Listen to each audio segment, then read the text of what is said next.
Hi everyone, this is Will with the 1907 diary entry from the diaries of Grand Duke Dmitri Pavlovich, and we are still in the Crimea. It's the 17th of September, which is a Monday, so we're in terms of days of the week, we are exactly where Dmitri is, because it's a Monday here as well, a Monday in September. But now in 2024, on the Gregorian calendar, it is the 23rd of September.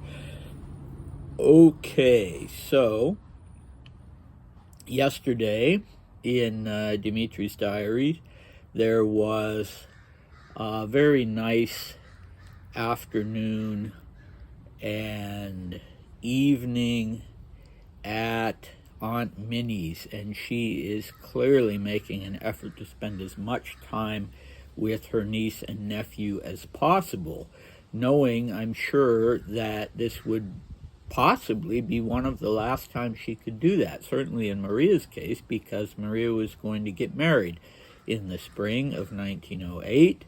That was already a settled thing, and Dmitri was going to go back to Ella and spend the rest of the year with her, so they would never be coming as a brother-sister pair again to her rocks, or so it seemed. So it seemed. Nobody was expecting Maria to end up getting divorced.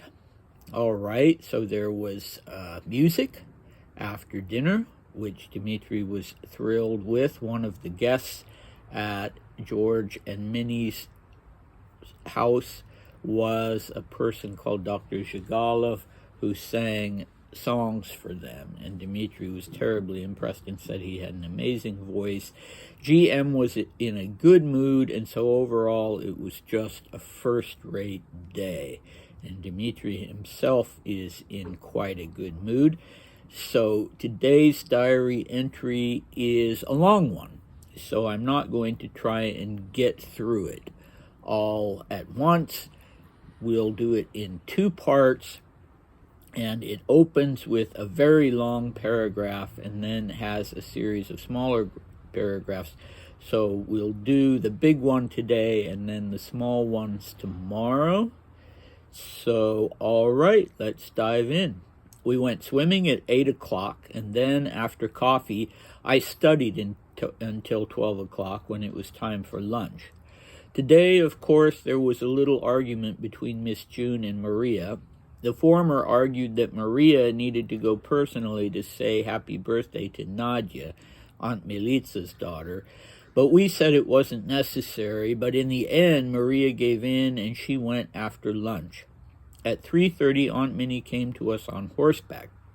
We didn't ride much at all today because there was a strong wind. Aunt had tea with us, and after a long conversation, she left, and we just sat at home until dinner time, after which we went to see Countess Alsufieva, where we stayed until just now. During dinner, there was a magnificent 8-piece orchestra of traveling musicians. They played some songs that were not at all bad, as, for instance, Machish, and then one German waltz. During tea, we told Aunt Minnie how we found out about Uncle's death, which of course brought on a sad mood, and I couldn't help thinking about that time of endless memorial services and tears, and rejoicing that it is now in the past. Okay, interesting stuff as always. So who was Nadia? She was a little 8-year-old girl. When I first read this, I thought, well, she must be a teenager if it was so important for Maria to go and wish her a happy birthday. But she was one of the daughters of Grand Duke Pyotr Nikolaevich, brother of the famous Nikolai Nikolaevich, who would lead the Russian armed forces during the First World War until he was fired, more or less, by Nicholas II, who took over that position.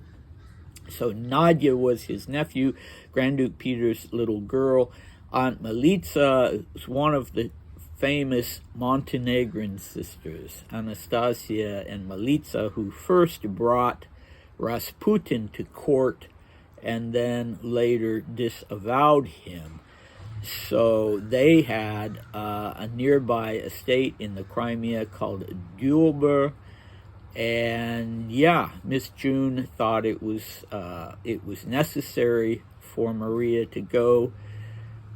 Both kids apparently disagreed because Dmitri says, we said it wasn't necessary, but Maria gave up and went, and he didn't go. And apparently it wasn't considered important for him to go since he was a boy. Okay, then Aunt Minnie, who's pretty much making the effort to see them every day, she comes on horseback, but they don't end up going riding for very long because of the wind. But she stays for tea, and they have another one of these long conversations that Dmitri refers to.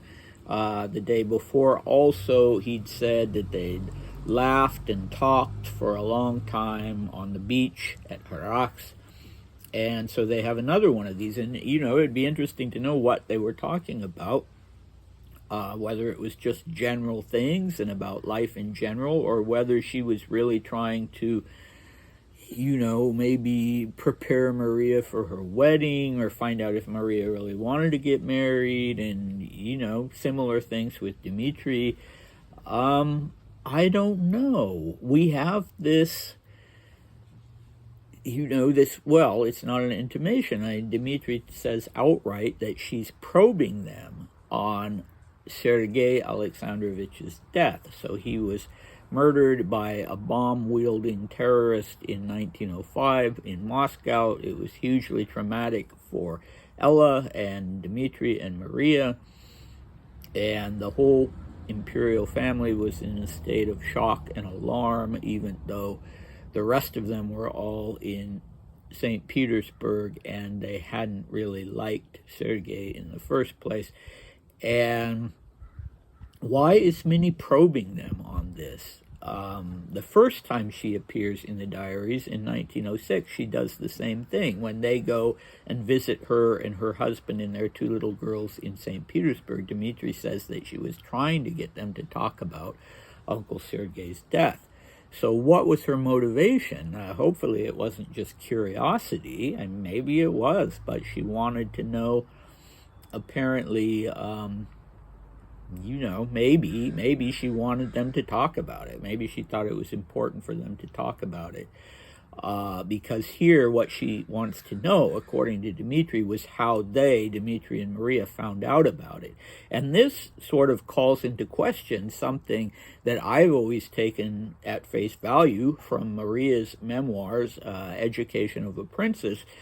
She describes the way they found out as being very directly that the assassination took place in the courtyard of the palace where they were living in Moscow, and there was a huge explosion, and Dmitri and Maria ran to the window. Their schoolroom happened to overlook that courtyard, and they ran to the window and looked out, and they saw that the carriage had been blown sky high, and that Aunt Ella was running around trying to gather the pieces that were left of Uncle Sergei. But here Dmitri is saying that Aunt Minnie wants to know how we found out.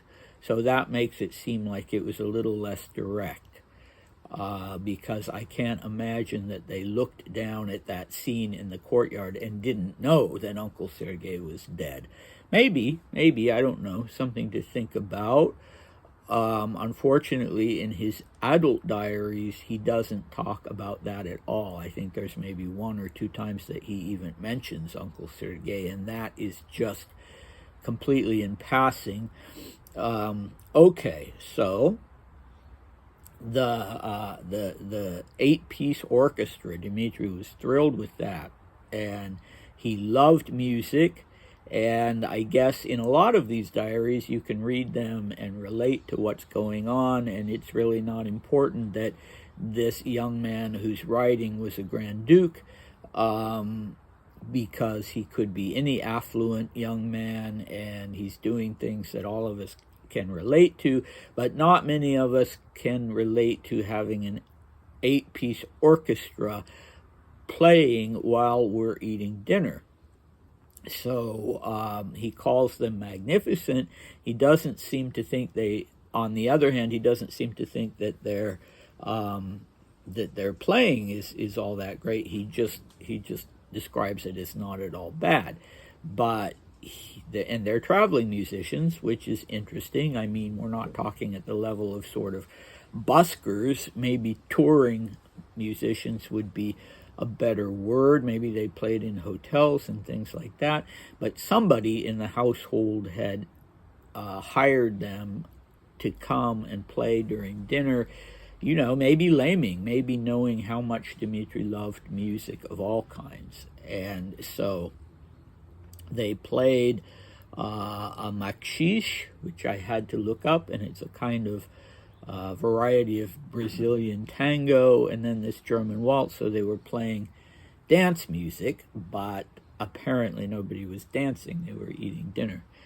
But this would remain something absolutely consistent with Dmitri up until almost the very end. He was always going out of his way even to hear different kinds of music, whether it was church music or anything else, and he played himself the balalaika, the guitar, the ukulele, and loved to bring one of those instruments with him when he went to spend the evening with someone or a group of people so that he could perform. He didn't sing, but at Schatzalp, at the sanatorium at the end of his life, he never mentions music. In his letters or in his diary entries, it's a bit odd because there was always a lot of good music available in Davos. The various hotels and establishments brought in really first-rate musicians, and some really first-rate musicians and singers and composers also came to spend their holidays there and would sometimes perform. And in fact, right next door to Dmitri's own sanatorium, right next door to Schatzalp, there was a restaurant that had a thé dansant and had musicians and weekly concerts, but he never ever mentions those. So yeah, I don't know why. He wasn't prostrated with illness the whole time he was there. There were times when he was able to go over to the restaurant and that sort of thing, and he never mentions having brought any of his instruments with him to the sanatorium. So yeah, go figure. So tomorrow, in the second part of this diary entry, we talk about, or rather he writes about, the evening that they spent after dinner with Countess Alsufieva. And in fact, they were there quite late because he's writing this particular diary late at night, past his usual bedtime at 10:45 in the evening, so way past his usual bedtime, even though he's 16 years old. And the only thing that could have explained that, I thought as I was reading this, was if this countess was somehow connected very closely to Ella. So Ella doesn't want the kids going out and spending evenings with their relatives, but when it comes to a member of her own household, that is okay. So Countess Alsufieva was actually the head of Ella's ladies in waiting. She was 60 years old in 1907, and her name was Alexandra Andreevna, and she and her husband were there apparently having their own little holiday in the Crimea. Maybe they could also keep a little bit of an eye on Dmitri and Maria for Ella. So tomorrow, and they were interesting people, and tomorrow we will find out about the evening that Dmitri and Maria spent with them. All right, so that is it for today, and hopefully I'll see you next time. Bye.